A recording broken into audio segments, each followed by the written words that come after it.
په پاکستان کې د قدرتي وسایلو او معدنیاتو د لټون، ترقۍ او د هغې په کار د راوستلو لپاره حکومت هلې ځلې شروع کړي دي او په دې اړه یې ټولو صوبو ته د ماینز اینډ منرلز ایکټ په نوم د قانون جوړولو درخواست کړی دی، ځکه چې د 18 آئینی ترمیم د پسه په قدرتي وسایلو او معدنیاتو لومړی حق د صوبو دی. په دې هکله د پاکستان دریو صوبو خپله تیاری کړې ده او قوانین یې جوړ کړي دي، خو په خیبر پښتونخوا کې چې کوم بیل یا ایکټ اسمبلی ته وړاندې شوی دی هغې د مخصوصو مقاصدو لاندې متنازع بحثونه راپارولي دي. د قوم پرسته ګوندونو نه علاوه د حکمران ګوند تحریک انصاف طریقه کار هم په دې اړه د ستایلو وړ نه دی، ځکه چې تحریک انصاف دغه قانون د جیل نه د عمران خان د راخلاصولو لپاره د سودابازۍ په توګه استعمالول غواړي او قوم پرست ګوندونو خو یا دا قانون لوسته نه دی او یا ورسره د سیاست دپاره بله موضوع نشته. که د خیبر پښتونخوا تر حده خبره وکړو نو 18 آئینی ترمیم د 2014 میلادي کال نه نافذ دی، خو تحریک انصاف د پرویز خټک حکومت په 2019 میلادي کال کې د معدنیاتو په اړه یو صوبایي قانون جوړ کړی چې په هغې هم د بدعنوانۍ او بد انتظامۍ له امله څه خاص عمل درآمد نه دی شوی او په صوبه کې د معدنیاتو څانګې هیڅ ترقي ونه کړه او په ماینونو باندې جګړې هم روانې دي او غیر قانوني مایننګ هم کیږي او په دومره موده کې صرف 10 ارب روپۍ صوبې ته آمدن وشو. په مرکز کې په 2023 میلادي کال کې د نوي حکومت له راتلو وروسته فیصله وشوه چې پاکستان د قدرتي وسایلو او معدنیاتو نه مالامال دی، خو دغه پټې خزانې د ولس په ګټه رانغلي او په کار ده چې د دې دپاره کوټلې پروګرام جوړ شي او د بیروني سرمایه کارۍ او جدید ټکنالوژۍ پاکستان ته د راوستو دپاره غرضي ګامونه پورته شي. د دې مقصد دپاره د SIFC یا سپیشل انویسټمنټ فیسیلیټیشن کونسل په نوم باندې یوه عرضي اداره هم جوړه شوه چې د وفاقي حکومت، صوبایي حکومتونو او نورو محکمو نه علاوه پکې فوج له هم نمایندګي ورکړې شوه، ځکه چې په پاکستان کې د امن و امان د خراب صورتحال له امله بیروني او اندروني سرمایه کار او نړیوالې کمپنۍ سرمایه کاري نه کوي او هغوی سکیورټي غواړي. لہذا د فوج په نمایندګۍ سره دا خبره یقیني کړې شوه چې د پاکستان فوج او امنیتي ادارې به بیروني او اندروني سرمایه کار پانګوالو او کمپنو له مکمل سکیورټي ورکوي او وفاقي او صوبایي حکومتونه به هڅه کوي چې نړیوالې کمپنۍ د بې مقصده دفتري کاروایانو ښکار نشي او هغوی ته د یو چت لاندې پوره قانوني لوازمات پوره کړی شي او اسان کړی شي. به هر حال زمونږ په ملک کې په اهمو قومي مسلو سیاست کول څه نوې خبره نه ده او دا کار هر وخت په څه ناسې شکل کې شوی دی چې د پاکستان عوامو ته هیڅ فایده نه ده رسېدلی. د پاکستان او خیبر پښتونخوا عوام امن، روزګار او ډوډۍ غواړي چې ژوند یې اسوده حال شي. په دې کې هم شک نشته چې پاکستان او پښتونخوا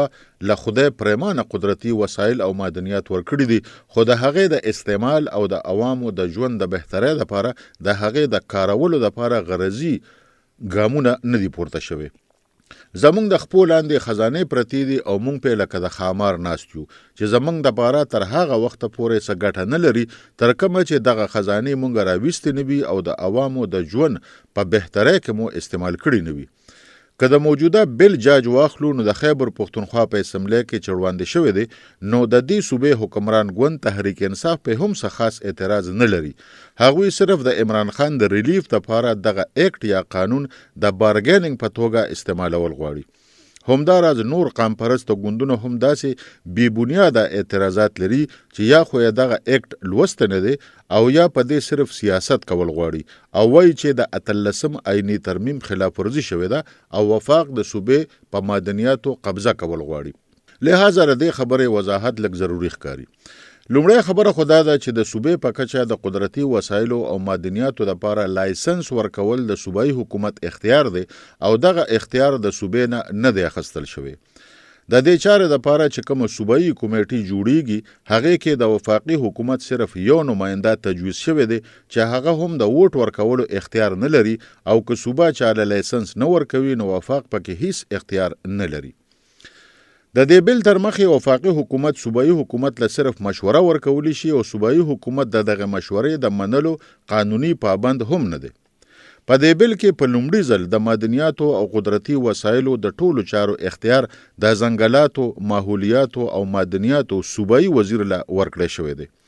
د قدرتي وسایلو او معدنیاتو د راویستلو په چاره کې به دا خیال ساتل ضروری وي چې قدرتي ماحول، ځنګلاتو او وایلډ لایف ته څه نقصان ونه رسي، چې دا قانون هم د مخکې نه موجود دی. د اټومي موادو او پېټرولیم مصنوعاتو په منصوبو کې به د پېټرولیم وفاقي وزارت د صوبایي حکومت سره شریک وي، چې دا قانون هم د مخکې نه په آئین کې موجود دی. د هر قسمه منصوبې 50% ګټه به صوبې ته ځي او 25% ګټه به وفاقي حکومت ته ځي، چې د هغې 10% به هم د رایلټۍ په شکل کې واپس صوبې ته راځي. 15% ګټه به د لیز تر ختمېدو پورې هغه کمپنۍ ته ځي څوک چې په دغه منصوبه کې سرمایه کاري کوي او دغه کمپنۍ به ټول صوبایي ټیکسونه هم ورکوي. 10% ګټه به په هغه سیمه کې په ترقیاتي کارونو لګي د کومو سیمو نه چې دغه معدنیات یا قدرتي وسایل راوځي او هغه به هم د صوبایي حکومت په لاس لګي.